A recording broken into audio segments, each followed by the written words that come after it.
फेऱ्या मारायला लागतात का वाटतं? महाविकास आघाडीतल्या अनेक लोकांचे अर्ज बाद झाले, कशा प्रकारे अर्ज बाद केले पुन्हा? मला असं वाटतं की ज्या प्रकारे उमेदवारांचे अर्ज बाद करण्यात आले आणि सरकारी निवडणूक अधिकाऱ्यांची मदत घेऊन ते करण्यात आले, तो ठाण्यातल्या वृषाली पाटील या ज्या आरो आहेत त्यांनी ज्या चुकीच्या पद्धतीने फॉर्मच्या बाबतीत घोळ केला, उमेदवार अर्जाच्या बाबतीत घोळ केला, त्याची तक्रार आम्ही काल निवडणूक आयुक्तांना देखील केली होती.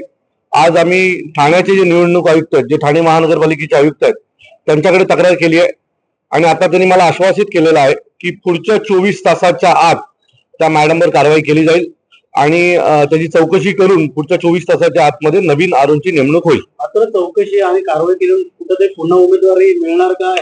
त्याच्या बघा, त्या मॅडम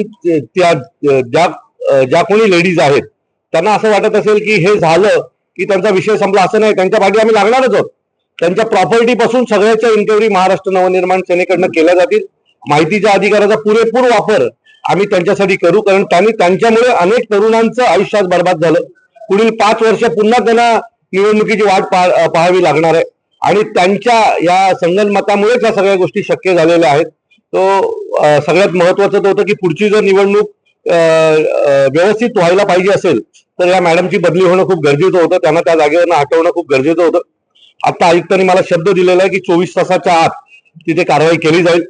24 तासाच्या आत जर कारवाई झाली नाही तर 25व्या तासाला आम्ही आयुक्तांच्या दालनामध्ये आमचं ठिय्या आंदोलन सुरू करू. अपेक्षित आहे की 24 तासाच्या आत या मॅडमच्या जागी नवीन आरोची नेमणूक होईल. प्रभाग क्रमांक 5 जे शिवाजीनगर मधला जो प्रभाग आहे तिथे अशाच प्रकारे चुकीच्या पद्धतीने फॉर्म बाद करण्यात आले. बळजबरी उमेदवाराच्या सूचक अनुमोदकाला घेऊन त्याचा फॉर्म विक्रम चव्हाण नावाच्या एका अपक्ष उमेदवाराचा फॉर्म बाद करण्यात आला. सो त्या देखील मॅडम तिथल्या देखील आरो ज्या लेडी आरो आहेत त्यांच्यावर कारवाई करण्याची आमची मागणी आहे आणि दोन्ही आरोंच्या बाबतीमधला निर्णय सकारात्मक 24 तासात घेतो असं आयुक्तांनी आम्हाला शब्द दिलेला आहे. कारण जोपर्यंत हे आरो तिथे आहेत तोपर्यंत ती निवडणूक फेअर होणार नाही अशी आम्हाला पूर्ण खात्री आहे.